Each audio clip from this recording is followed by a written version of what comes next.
রবীন্দ্রনাথ ঠাকুরের লেখা প্রশ্ন। ভগবান তুমি যুগে যুগে দূত পাঠায়েছ বারে বারে দয়াহীন সংসারে। তারা বলে গেল ক্ষমা করো সবে, বলে গেল ভালোবাসো, অন্তর হতে বিদ্বেষ বিস্নাসো।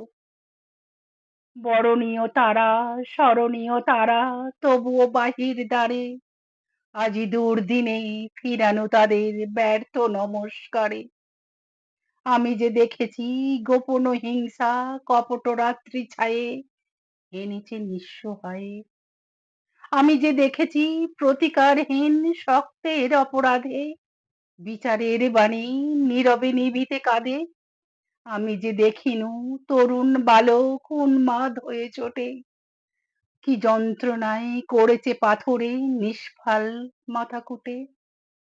কণ্ঠ আমার রুদ্র আজিকে বাসি সঙ্গীত হারা অমাবস্যার কারা।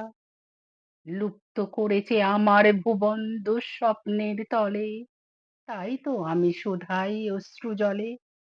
যাহারা তোমায় বিষাইয়াছে বায়ু নিভাইয়াছে তব আলো, তুমি কি তাদের ক্ষমা করিয়াছ? তুমি কি বেসেছ ভালো? নমস্কার।